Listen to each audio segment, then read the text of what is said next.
चरखी दादरी में जन आक्रोश रैली का आयोजन कांग्रेस द्वारा किया जा रहा है और इसमें अभी पंडाल की बात करें तो पंडाल खचाखचे भरा हुआ है और नेताओं की होड़ भी यहां पर लगनी शुरू हो चुकी है। हालांकि भूपेंद्र हुड्डा या फिर उदय भान की बात करें तो वो अभी तक नहीं पहुंचे हैं, लेकिन राव दान सिंह यहां पर पहुंचे हैं। फिलहाल जो जनता से बातचीत की थी उन्होंने कांग्रेस पर आस्था जताई थी और कह रहे थे कि जो बीजेपी सरकार है 10 साल में उनसे परेशान हो चुके हैं, लेकिन यहाँ के जो नेता हैं राव दान सिंह हैं उनसे बातचीत करने का प्रयास करेंगे। वो जानेंगे कि जो ये रैली कांग्रेस कर रही है चुनाव से पहले कितना उन्हें आश्वासन मिल रहा है जनता की तरफ से कि क्या कुछ 2024 में रहने वाला है। राव दान सिंह जी से बात कर ले। सर नमस्कार।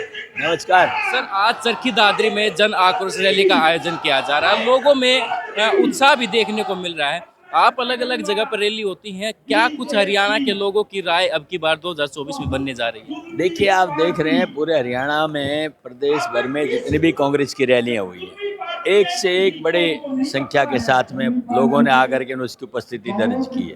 तो ये इस बात का एक सबूत है, प्रतीक है कि लोगों का मन एक बदलाव का है और निश्चित तौर पर वो चाहते हैं कि जो 10 साल में भारतीय जनता पार्टी ने इस प्रदेश के अंदर राज किया है, लोगों को बड़ी आशा, अपेक्षा, उमंग था, लेकिन 10 साल के अंदर जब उनको कुछ मिला नहीं तो वो निराशाओं में बदल चुकी है और उनका मन जो है ना इसको परिवर्तित करने का बन चुका है। बीजेपी पार्टी कहती है कि हमने जो गरीब से गरीब व्यक्ति है उसको बिना पर्ची बिना खर्ची के नौकरी दी है, जो सुविधाएं हैं वो दी है, इसलिए वर्ग जो पिछला वर्ग है, निचला वर्ग है, वो बीजेपी के साथ जुड़ा हुआ है। और इसके साथ ही बीजेपी पार्टी एक कटाक्ष से हर बार करती है कि कांग्रेस की आपसी फूट उन्हें खुद ले बैठती है। या इस रैली को देख के आपको कहीं फूट नजर आती है?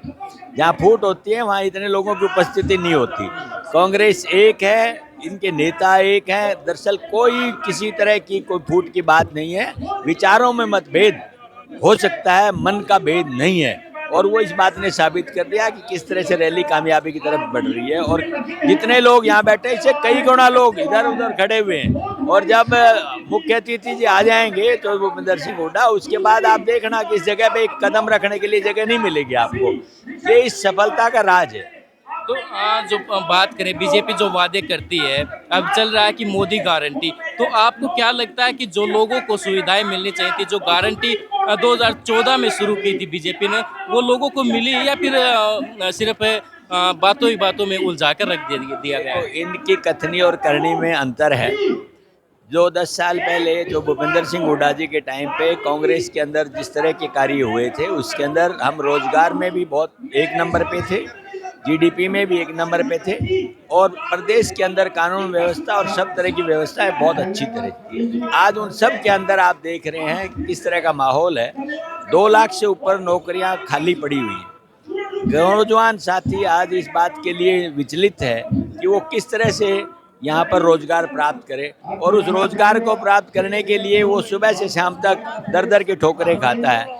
आज यही मांग करने के लिए जो नौजवान साथी यहाँ पर आए हुए हैं वो इस बात को दर्शाते हैं कि उनका मन जो है अब रोजगार प्राप्त करने की जो सरकार वाली बात नीति रहेगी उसी के साथ है, जो भूपेंद्र सिंह हुड्डा के ऊपर उनका विश्वास है। तो आप बात करें फिलहाल 2024 के लोकसभा के चुनाव की तैयारी कांग्रेस पूरी तरह से कर रही है। आपने भी अपनी इच्छा जाहिर पहले भी की थी और अब भी की हुई है। तो लोकसभा भिवानी महेंद्रगढ़ लोकसभा से आप अपनी दावेदारी ठोक रहे हैं या फिर जो दूसरी लोकसभा पार्टी जहां से कही वहां से भी आप चुनाव लड़ने की तैयारी? देखिए, लोकसभा में उम्मीदवार बनाने का काम तो पार्टी का रहता है।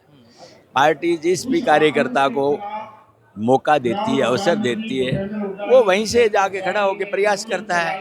हमने भी प्रयास किया है, जो पार्टी का आदेश है उसे स्वीकार करेंगे। तो कितना आश्वस्त था आपकी भिवानी महेंद्रगढ़ लोकसभा से आपका नाम ऊपर आएगा? क्योंकि पहले श्रुति चौधरी हैं, वो सांसद रह चुकी हैं, वो भी इस दौड़ में है, और किरण चौधरी भी कह चुकी है कि बाकी सब बातें करते हैं कि उम्मीदवार तो श्रुति चौधरी है। नहीं, देखिए, समझे, ये फैसला कांग्रेस हाईकमान ने करना है। वो किसे लोकसभा का सदस्य चुनना चाहते हैं, किसको उम्मीदवार बनाना चाहते हैं, ये मेरे या किसी दूसरे के व्यक्तिगत विचार तो हो सकते हैं, लेकिन ये फैसले के विचार नहीं है। ये फैसला सिर्फ कांग्रेस हाईकमान। जो एसआर के ग्रुप है, क्या वो कांग्रेस को नुकसान कर रहा है या फिर फायदा? कोई ग्रुप है ही नहीं ना, हम सब एक है। कोई अगर है कोई नेता तो वो अपने कांग्रेस को मजबूत करने का काम कर रहा है, कमजोर करने का नहीं। जी, बहुत बहुत धन्यवाद ये राव दान सिंह जी जिन्होंने हमसे बातचीत की। और फिलहाल इन मुद्दों को लेकर हम और नेताओं से भी बातचीत करेंगे, लेकिन फिलहाल जो दादरी की जो जनता है आज इस रैली में पहुंची है, और जाहिर है कि इस प्रकार से जब भीड़ उमड़ कर आती है तो नेताओं के भी हौसले बढ़ते हैं और उन्हें भी कहीं ना कहीं लगता है कि 2024 के चुनाव में कांग्रेस आगे जा रही है। हालांकि बीजेपी भी पीछे नहीं है और जो दूसरी पार्टियां वो भी अपने प्रयास कर रही है, लेकिन लोगों की राय और जो नेताओं की राय में कुल मिलाकर सामने आता है तो कड़ाके की अब की बार जो टक्कर है वो हो सकती है। क्या कुछ नतीजे बाद में रहेंगे, पहले चुनाव होगा, चुनाव में लोग किसे कितना मत देते हैं और किसकी तरफ अपनी आस्था दिखाते हैं, ये तो देखने वाली बात रहेगी। आप देख रहे थे भिवानी तक और दा हरियाणा, मेरा नाम है अमन कुमार।